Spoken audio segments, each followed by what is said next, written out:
Educators Amplified,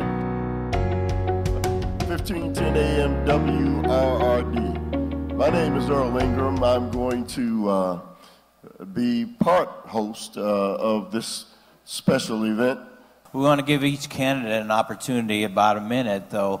As educators and people concerned about public education that have filled this auditorium today, why should we get your vote? And we'll just start and go right down the road. This is Matt Flynn. I'm delighted to be here, and I want to say this.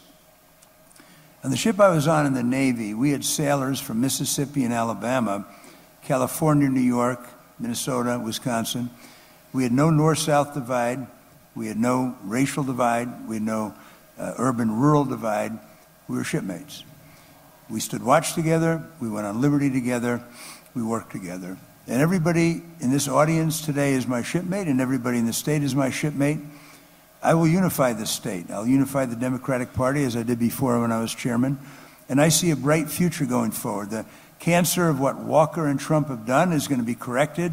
But going forward, a good, strong Democratic governor rolling his sleeves up will change this state and change the course of this ship. Thank you very much. A lot of great ideas shared today about how to make schools better, but one thing didn't come up that is important to think about.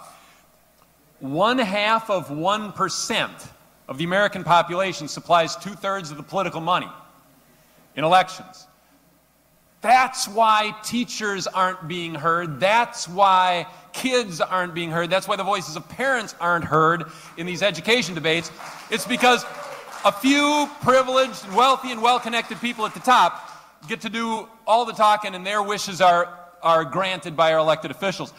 Bottom line is, we're not going to have the schools that we want unless we deal with the cancer that's growing in the body of our democracy, and we're not going to get clean air and clean water from dirty politics, and we're not going to get good health care from a sick political system, and we're not going to get living wages from a dying democracy, and we're not going to get anything more than thoughts and prayers after each new mass shooting from elected officials, as long as elected officials are paid to take no other action.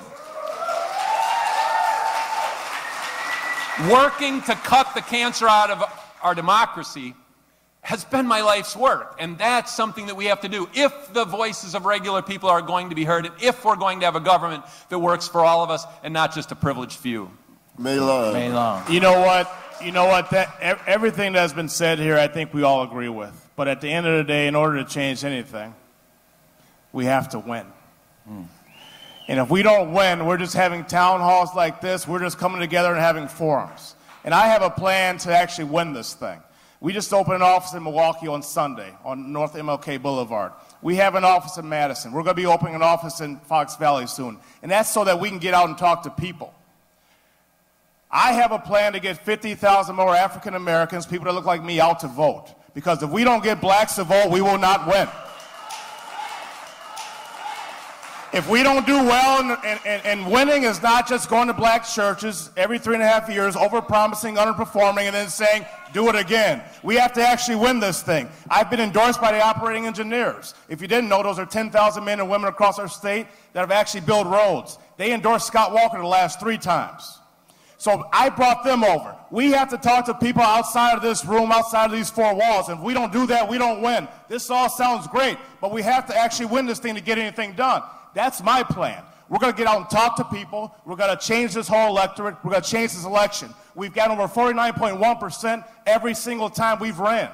I got 1,156,000 votes, 520 last time, and we're going to build upon that. Because I tell people, this all sounds great. We can talk about education. Let's talk about health care. Let's talk about our economy. But at the end of the day, we all may have came over here on different ships, but we're in the same boat now. So let's work together. Let's bring people together. And if we don't do that, we're just talking. So we can't just keep talking about what's wrong with Governor Walker. We have to talk about what's right with us. And that's what I'm doing in this state. Yeah, for sure. And thanks for inviting me today. This is a really important race for governor. Obviously, we can win this race. And as an educator, I've represented educators all across the state for the last 9 years. And I take that oath very seriously to listen to educators. And have we had some wins? Yes, we have. Have we had some losses? Absolutely. The Republicans are in charge. But that's one of the reasons I'm running for office. We have to make sure that we're changing the dialogue around education in the state of Wisconsin. That is exceedingly important. And the good news is I actually get to appoint my successor for the last 2 years of my term. So we're going to be able to keep good people in the office. Thank you very much, sir. Ms. Calderon. Thank you. My name is Calderon, and I am running for governor because I want to restore opportunity and fairness to the state. I want to make it the best place to raise a family and the best place to build a business, and that means being the best place to raise children and having great schools. The best way to get great schools is make sure that educators have the autonomy and the respect and the resources in every single classroom in this state. I am very concerned about the privatization, and I have come out strong on my website, keldaforgovernor.com, about how we are going to not just end the voucher programs in the state, but also attack the privatization that's happening with charter schools. We haven't gotten a chance to talk about that, but there's some real differentiation among the candidates, and I encourage you to see what my plans are.